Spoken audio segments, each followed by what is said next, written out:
Here's something interesting. It might help you in diagnosing stuff in future. This is a C63 Merc engine a customer's dropped off because it's smoky.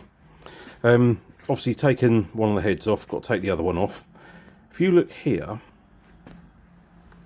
that there is called ring wash. Notice how it's only on part of the cylinder. See, that one was a little bit towards the bottom, a little bit there, a little bit there. This cylinder, none on there at all.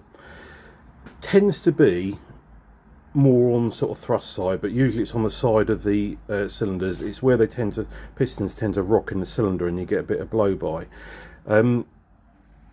If you've taken a head off and you're sort of thinking the head isn't, you're sort of thinking to yourself, really the problem.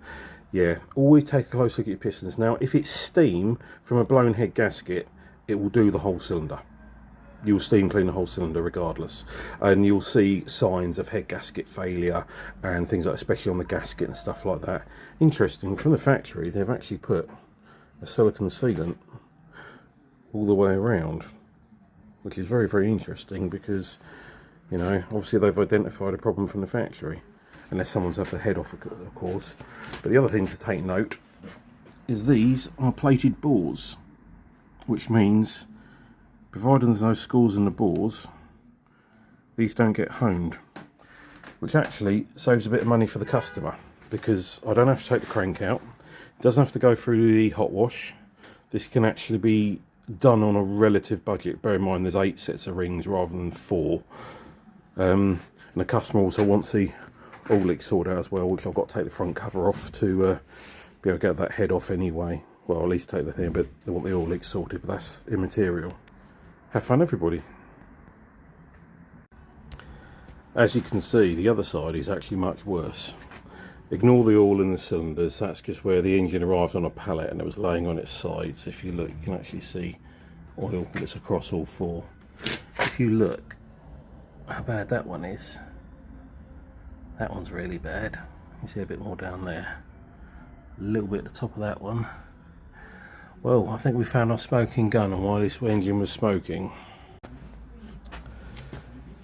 Now, I reckon these aren't fully skirted pistons, A, because it's a high performance AMG model, but the amount that it rocks. Now, if you look where the ring wash is, it's always on the cylinders where it's rocking the most. So that gives you an idea of what kind of piston you've got in there.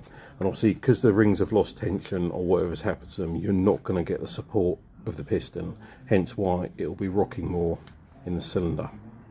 Obviously, this is a feature of non-fully skirted pistons. You have less friction, but the piston is less supported, so you always wear rings out faster. I mean, you talk to any of the racing guys, that's what they'll tell you. I'm sure when I roll this engine over, that's what we're going to find. This is interesting. Look at the gaps between the rods. Now, a lot of old American stuff, you actually, when you assemble them, you have to put feeler gauges in to make sure you've got the right side clearance, rod clearance, things like that. Now, I mean, there's a big old gap in there. Shows how well Mercedes, the tolerances they make it to. But what's also interesting, look, on the centre main, no counterweights. Very much a high performance engine, that's quite surprising.